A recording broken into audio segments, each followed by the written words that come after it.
The film begins with a man named Clarence McGee, covered in blood. He comes out covered in blood. The background sound is how you think about the end of the world. And if you know that the world is going to end, where will you go? A man covered in the blood falls to the ground and is shot.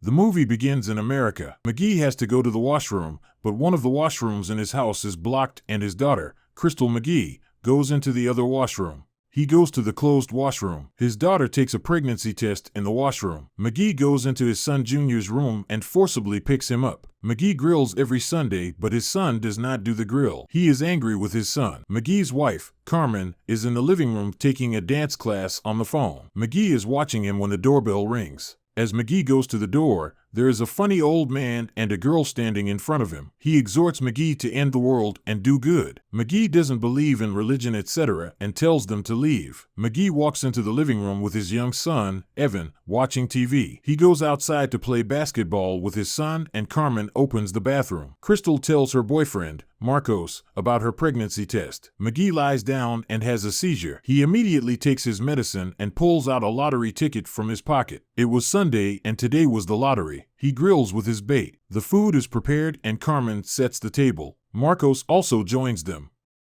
McGee asks about Evan. Carmen says that he is not feeling well, so he has slept. McGee sits at the table and turns on the TV. He tells everyone about the lottery and turns on the lottery channel. As soon as the lottery numbers start speaking, the TV screen flickers and all channels are switched off. All of them get emergency alerts on their phones.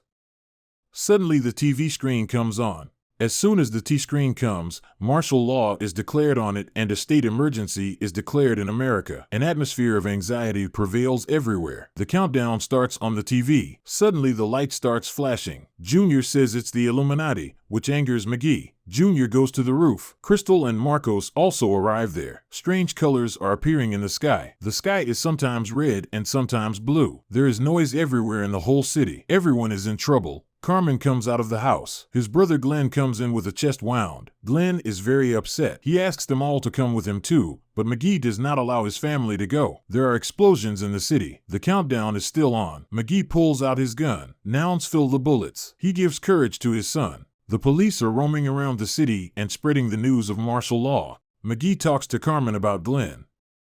Both of them come to the room to see their son Evan, whose condition is getting worse. McGee picks Evan up and starts walking out. Junior, Crystal, and Marcus are in the lounge when they suddenly hear gunshots. They all sit on the ground. Someone has shot their neighbor.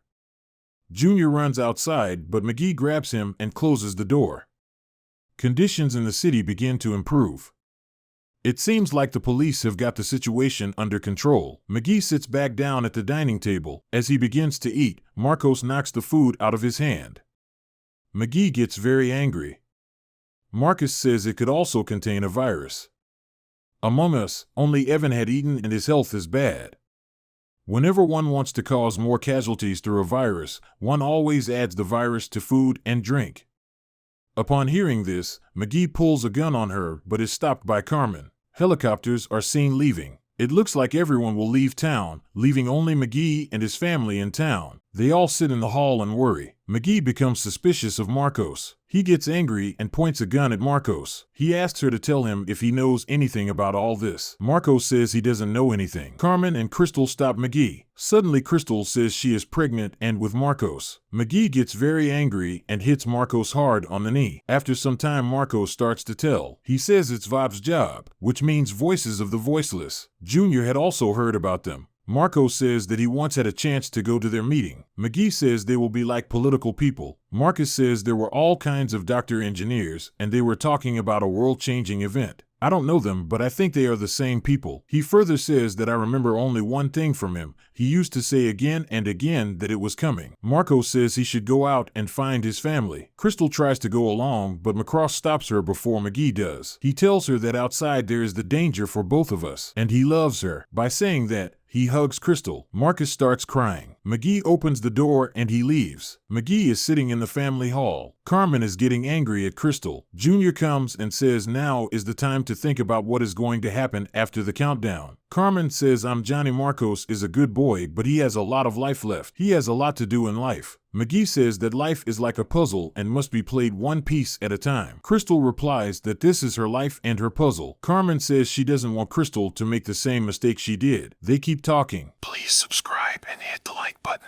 Now let's continue your satisfying recap. Marcos is running for his life on the road. Helicopters are flying over it. Evan's condition is getting worse. His sister is giving him warm bandages. As soon as he opens his eyes, he happily asks Crystal about her pregnancy. Junior reminds McGee of the generator and the two go to the storeroom to find the generator. At the store, McGee tells Junior that he's proud of him. Junior finds an old photo of McGee and the two of them are shocked. Looking for Junior generator, McGee finds old photos. He suddenly asks Junior about Crystal's pregnancy and Coy looks like he's remembering something. They come into the hall with a generator. Crystal and Junior are busy running it when suddenly they hear someone coming into the house. McGee tells them to hide. He starts following this intruder himself. As the intruder begins to attack Junior, McGee fires at him. He asks him who he is, but he cannot speak and dies. McGee yells at Junior because he didn't close the back door that let it in. Junior pushes McGee away. He comes over to Crystal and McGee and Carmen are sitting in the other room worried. McGee asks Carmen if it was all bad. Carmen tells McGee, do you want the truth or a lie? Making says lies. Carmen says we have been living a lie till today. Today I will tell the truth. We have always been living in hell. He did nothing for them. Only pain and suffering have been given. And now it is all over. McGee pulls out of his pocket photos of him and Carmen when they were young, but she has made up her mind. He says we are a family. Carmen says that they are adults now. Only Evan is a child and he only cares about him. Suddenly someone's message comes on the old wireless. He was the lone wolf. Crystal and he talk. He says that he has not slept for 2 days, and now God is taking revenge on his enemies. I have been at death's door for 2 days. Crystal asks, are you in trouble? He says, aren't you all? Suddenly, strange sounds are heard from his side and the connection is lost. Heavy explosions occur in the city. Evan also wakes up. The doorbell rings. McGee opens the door to find Detective Jonathan. He comes in and tells us that some time ago we received information that 30 cities of the world have been poisoned through food and air. He asks Crystal Evan to go inside. Jonathan tells McGee that he has a DNA report from 6 years ago and that he has come to see his child. Carmen begins to cry. McGee and Jonathan angrily talk to each other. Evan is Jonathan's son. McGee angrily yells at Carmen. Jonathan and Carmen walk in. Crystal hugs Maggie. He sits on a chair and weeps bitterly. He gets up suddenly and goes to Jonathan's room with a gun. He snaps straight at him and asks him to stay away from the house. They both decide which side Evan went to. Evan leads to McGee. Making hugs him. Seeing this, Jonathan shoots at Evan, but Carmen intervenes and is shot. McGee fires at Jonathan. Jonathan fires at McGee, which causes McGee to fall violently to the side and accidentally hits Junior. A fire crystal explodes. The land lies in every Carmen and Jonathan con. McGee shoots them. McGee comes into the other room with Evan. He cries a lot. Suddenly the TV goes on, the countdown ends and it says we are watching on the TV. We tick and tick, and suddenly there is a lottery channel. The McGee lottery is held. He gives the lottery ticket to Evan and walks outside. Marcos is there. He is deeply saddened to see Crystal's dead body. He cries to them. McGee is going out. Marcos tells him that martial law is still in place. McGee leaves the house and is peppered with bullets by the police. Suddenly he regains consciousness. His attack is over. The same religious elder and girl are standing at the door. He asks them to come inside. Thanks for watching your satisfying recap. See you on the next video.